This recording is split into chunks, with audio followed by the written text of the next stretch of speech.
Do you suffer from symptoms of trauma even though you had a normal childhood? This used to confuse me a lot. It was not like my parents beat me up daily and they even loved me, but I still felt emotionally numb and dead inside.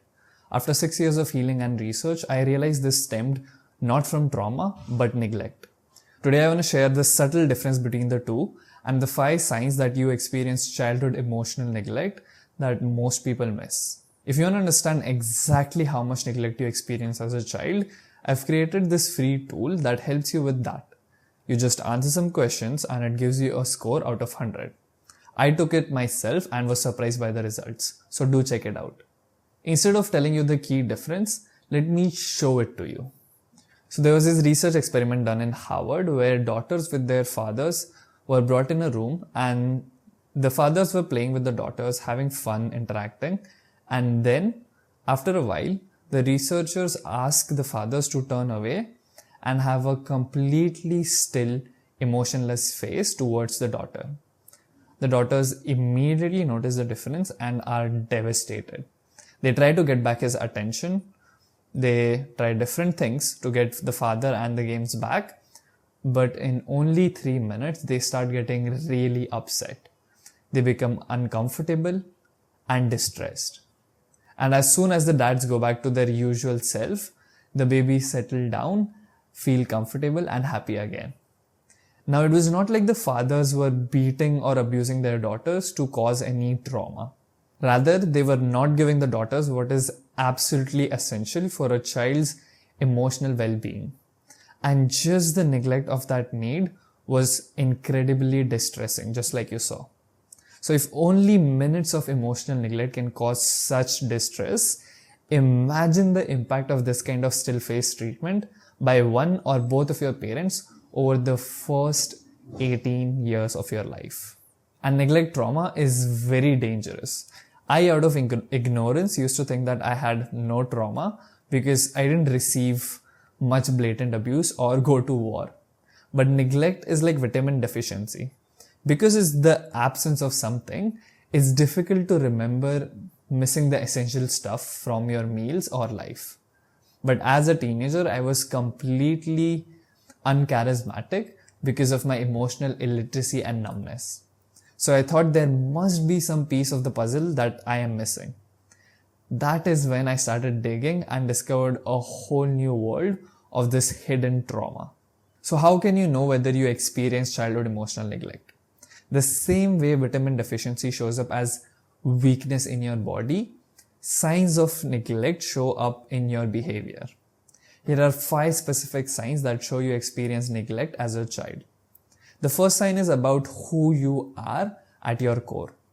Let's say as an year-old child, you repeatedly received the still face treatment. There's only 2 ways you can interpret that. The first one is my parents don't know how to take care of my needs and I am doomed for life. And the second one is there is something wrong with me, and if I try enough to be a certain way, there's a chance that I will be noticed and loved. Which one of these outcomes do you think is more hopeful for a child? Because the first belief causes absolute despair, even though it might be true, the major sign of neglect is the latter option, which is toxic shame and a pervasive sense of wrongness.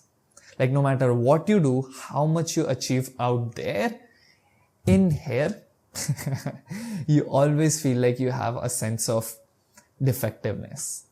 Only because you adopted this belief that helped you survive by trying harder to get your parents out of that still face treatment, just like the daughters were trying. The second sign is something that I have personally struggled a lot from. And just noticing it was a game changer for me. I used to be very critical of myself and my own actions. The smallest of mistakes and shortcomings were met with intense abuse by this voice in my head. I remember this one incident as a child. I was very young, I don't remember the age, around 6, 7. But I lost a 50 rupees note and was crying and crying out of guilt, even though my parents were like, that's okay, beta. It was literally impossible for me to be compassionate to myself, which is the second sign of neglect. Low self-compassion and a very strong inner critical voice in your head. Here's how it develops. Because you feel worthless as a result of neglect, you develop this inner drill sergeant that makes sure to criticize you before anyone out there does. Because when you receive constant criticism as a child, it triggers those same intense feelings of worthlessness. The third sign is, not gonna lie, the most depressing.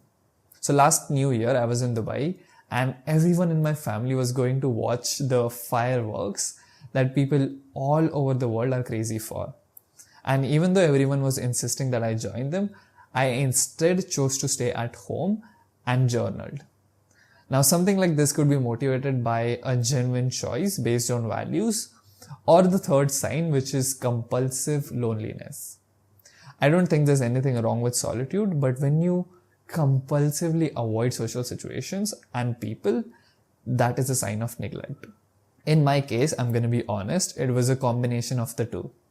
An extension of that is being overly independent. So if you compulsively refuse help, even when you desperately need it, that is something you might need to look into. This meme came to my mind as I was writing the script, but it's actually kind of sad. The reason this pattern develops is, as a child, whenever you reached out to people for love or help, you were met with that still face treatment, which hurt a lot. So you learned that people cause hurt and stopped playing that game altogether. The fourth sign is being emotionally colorblind. Here's what I mean by that. Before I started working with my neglect trauma and past, I had no fucking idea what emotions are, and I used to be this emotionless dude. I was so disconnected with my emotions that it felt like I had a rock instead of a body. I was this overly intellectualizing, floating head. It was when I started paying attention down here when I discovered a whole new intelligence, a whole new way of relating to myself and the world. The fourth way neglect affects you is by causing a disconnect with emotions. It also shows up as what psychologists and psychology calls alexithymia, which is the inability to recognize and name your emotions using words. The reason for that is neuroscience has discovered that for a child's brain to develop fully, their parents must be available for their emotional needs. And when that doesn't happen, the emotional part of the brain literally doesn't develop fully, and they have difficulty with their emotions. The final sign is being like a sailor without a compass. Let me elaborate. Let's say you want to figure out what you enjoy eating, but your taste buds are numb. So you look out there to other people to see what they are enjoying, but no matter what you have, you still can't enjoy anything. Same was the case with me before I started working with my trauma. I felt completely clueless what I enjoyed and would like to have as my purpose. I just kept doing what others seemed to be enjoying without true satisfaction. The reason for that is emotions are like your taste buds.